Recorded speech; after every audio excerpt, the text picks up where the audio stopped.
What's up, founders? I've hired hundreds of people. I've made some incredible picks, and I've also made some painful mistakes. Over time, I've built a system that makes it nearly impossible to miss the red flags or overlook the diamonds in the rough. If you follow this process, every hire becomes either a heck yeah or a no.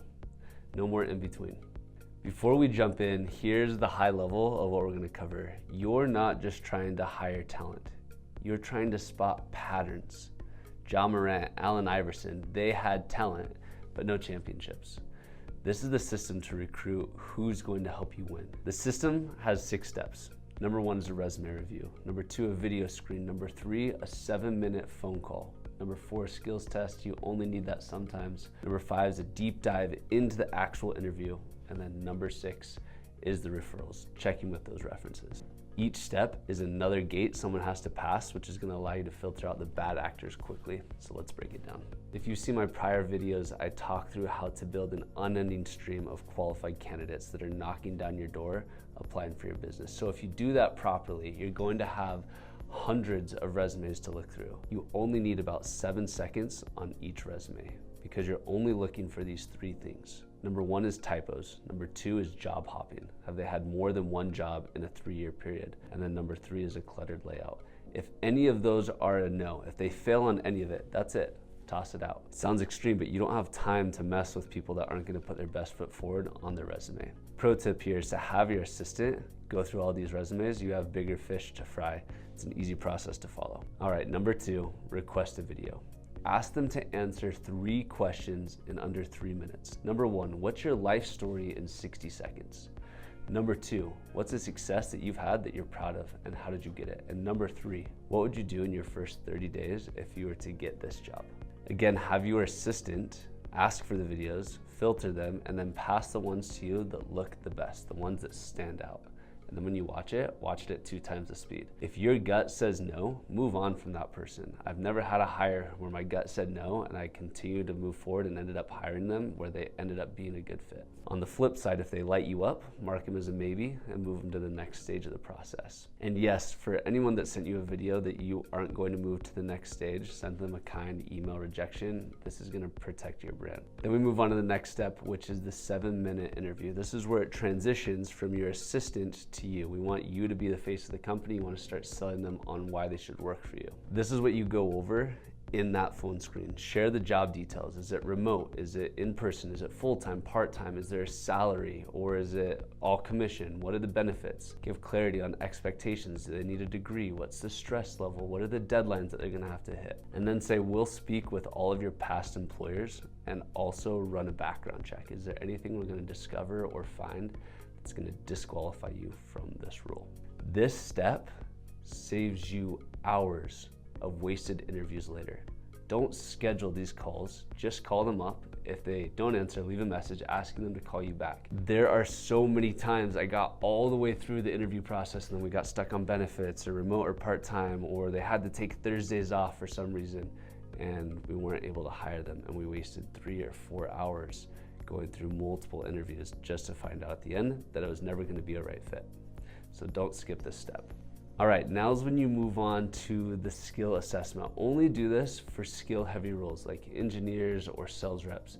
Give them a test or have a team member who's better than you at that task, run them through a quick skills challenge. For most roles in your business, you're not going to have to bother with this step. Doesn't mean skills aren't important, but if they're humble, hungry, and smart, you can generally train them up on how to do what you need done.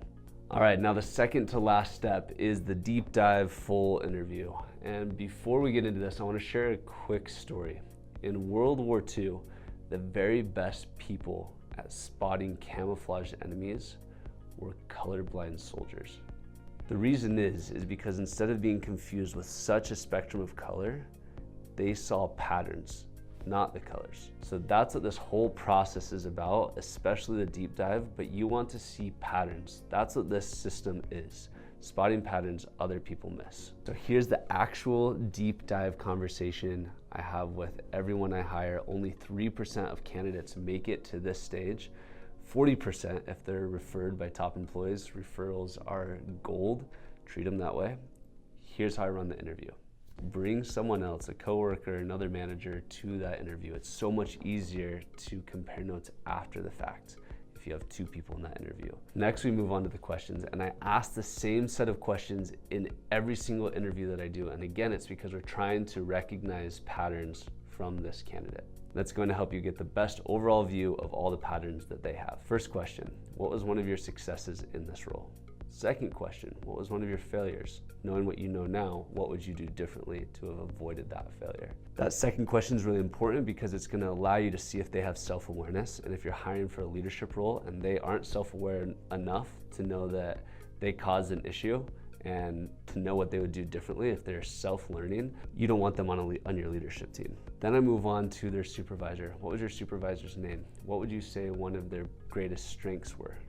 And then you ask, what would you say one of their greatest weaknesses are? Realize that you very quickly are going to become their supervisor. So how they're talking about all of their supervisors, if everyone was a problem, they're soon going to be saying that you were a problem. Huge red flag. If they loved all of their supervisors and there was one that was difficult, probably was just an anomaly and it was a supervisor problem, not the candidate's problem. Then I ask this question, can I contact them? The reason that's so important is because once they say yes, you follow it up with a question worded very tactically, which is, when I talk to them, what will they tell me your greatest strengths are? And when I contact them, what will they say your greatest weaknesses are, something that you can improve? If you word it that way, the amount of integrity that you're gonna get from that person skyrockets because they know that you're gonna be talking to their supervisor. Lastly, I ask, on a scale of 1 to 10, well, there's two things. On a scale of 1 to 10, how would they rate your performance in this role? Anything below an 8, again, some red flags. Always ask why if it's anything below a 10.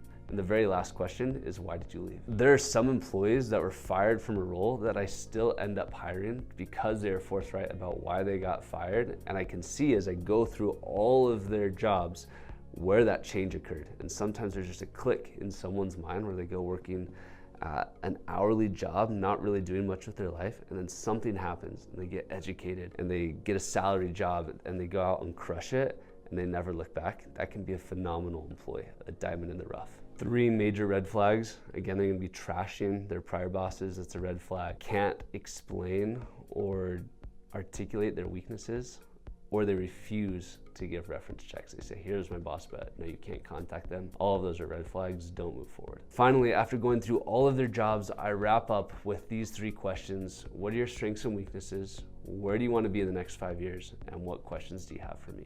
If you go through that process, you're gonna have a holistic view. You're gonna understand this person top to bottom. The very last step, which I don't understand why people don't do this, they, I think, get so excited about this candidate, they feel like they're the perfect role, so they don't call their references. Don't skip that. You only have to ask one question to that reference to know if you want to hire this candidate. And here it is. If you had the opportunity to hire this person again, would you take it? That answer is going to tell you everything you need to know. The only additional questions I might ask is if there's some skills that are important for that role. Again, for an engineer, a salesperson, or a leadership role, I might ask a few skill set roles to make sure that it's confirmed what they told me their skill set was. Here's the bottom line. If at the end of the day, you get all the way through this process, from resume review all the way to talking to their references, and they are not a heck yeah, we'll move heaven and earth to hire this person and aggressively attempt to hire them. If they're not a heck yeah to that degree, then they're a no, period. There's no in between. You only hire heck yes. Your people are your most important asset. This system works. It saved me from bad hires and helped me land rock stars over and over and over again. People that I'd do anything to keep. Tomorrow, I'm going to show you how to close those A players without compromising your vision or overpaying. There's nothing worse than finding a person that you are a heck yeah on and not being able to convince them to work for your company. So hit that like button. And if you're a founder building a team, subscribe. I create daily content, daily videos to help you scale without chaos, without drama. I'll see you on the next one.